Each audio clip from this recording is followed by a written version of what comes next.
All right, let's jump right into this explainer. Today, we're tackling the ultimate project management reality check: why beautiful, flawless timelines so often fall apart in the real world. If you've ever mapped out a perfect project sequence, only to watch it completely crumble the second work actually starts, well, you are definitely in the right place.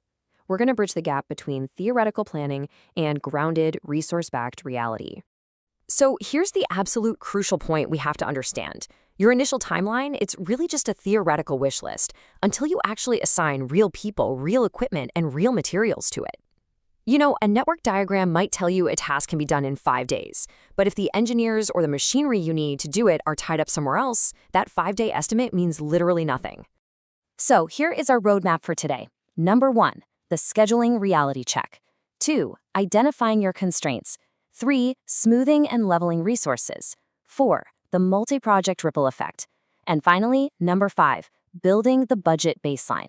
We're going to explore how to identify exactly what's holding you back, how to smooth out those resource demands, and how all of this ultimately impacts your bottom line. Okay, starting with part 1, the scheduling reality check. Let's look at the brutal truth about project proposals versus your actual organizational capacity. You know the feeling, right? There are always more project proposals than there are available resources. There's just no such thing as unlimited capacity.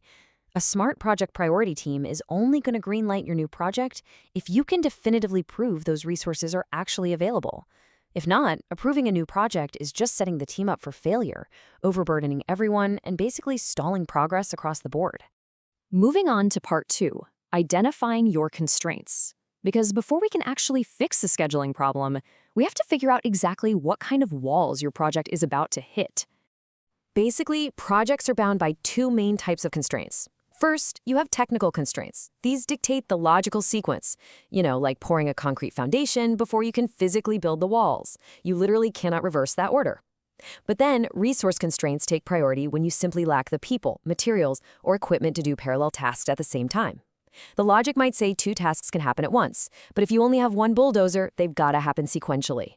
To figure this out, you really need to consult a project priority matrix to determine your primary limitation. Are you time constrained?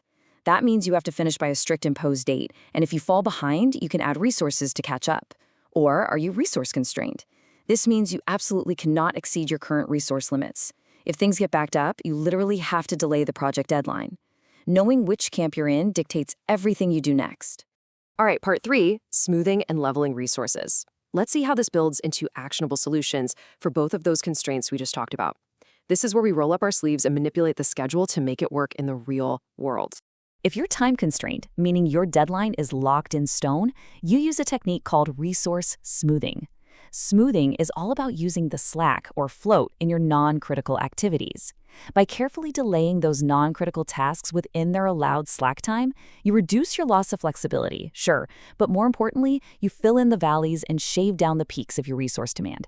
It just gives you a much more consistent, manageable daily requirement for your team and equipment. Let's look at the Botanical Garden project here to see this valley and peak thing in action. Initially, the schedule demanded this crazy fluctuation in backhoes, peaking at 4. But by strategically using slack time on flexible tasks like installing irrigation and fencing, we smoothed out that backhoe requirement. So we never needed more than 2 at any given time, and we did it all without delaying the final project completion date. Pretty cool, right? Now let's pump the brakes for a second and look at a resource-constrained example. This is the EMR project to build a medical guide. If we just follow the technical network schedule and start everything at its absolute earliest possible time, we suddenly need a peak of 21 design engineers working simultaneously. The problem? We only have 8 engineers available for this. Yikes. To fix this, simple smoothing won't cut it because we just don't have the resources to meet that peak demand at all. Instead, we have to apply leveling. Leveling uses heuristics, basically rules of thumb, to decide which tasks get the limited resources first. We prioritize tasks with the minimum slack and then the least duration. Because our resources are fixed, this forces us to delay the project's late start. It breaks that initial sequence, but it successfully keeps our resource demands strictly within that hard 8-engineer limit. Now, when managers face these kinds of constraints, a huge temptation usually pops up. You might be wondering, hey, why not just interrupt work on one task, send that crucial resource over to put out a fire somewhere else, and then bring them back later to save the timeline? Well, doing that exposes a massive hidden danger.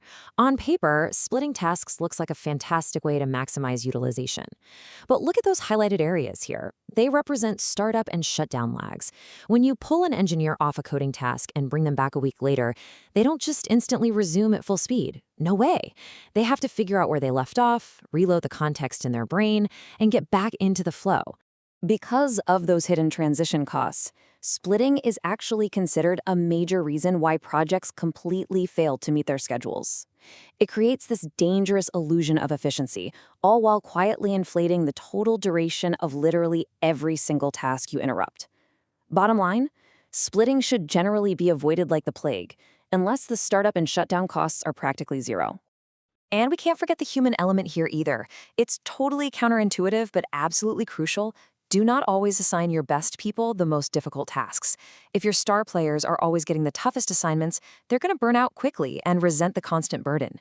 Plus, if you never give your less experienced team members a real challenge, they'll never get the chance to expand their skills, which completely stunts your organization's overall growth over time. All right, moving to part 4, the multi-project ripple effect. Because managing a single project perfectly in total isolation doesn't mean much if it crashes into everything else your company is doing. In the real world, projects share resources, period. When shared resources like a central IT department or a specific testing lab cause a bottleneck, a delay in one project creates a massive ripple effect across the entire organization. It pushes back schedules everywhere. That's exactly why treating all internal work as one giant mega project or using a strict priority queuing system is absolutely vital to prevent systemic schedule slippage. Finally, let's wrap up with part 5, building the budget baseline. This is the ultimate payoff for creating a carefully resource-assigned schedule. Just as network times aren't a real schedule without resources, cost estimates are absolutely not a budget until they've been time-phased. A time-phased budget baseline means you're merging that newly leveled, resource-allocated schedule with your cost estimates. This lets you assess exactly how much work should have been accomplished for the money spent at any given point in the project's lifecycle. And we call this metric planned value. Let's see what this looks like in practice with the patient entry system project. By mapping out the labor and costs week by week based on our realistic resource schedule, we generate this beautiful blue planned value curve right here at the bottom. And this curve isn't just a guess. It becomes the definitive baseline against which we measure our real-time cash flow and project health once the actual execution begins.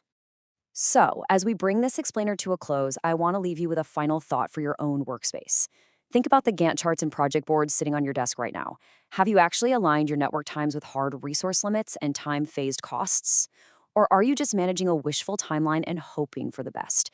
Look, taking the time to schedule resources properly might delay your start, but trust me, it is the absolute only way to guarantee a successful finish.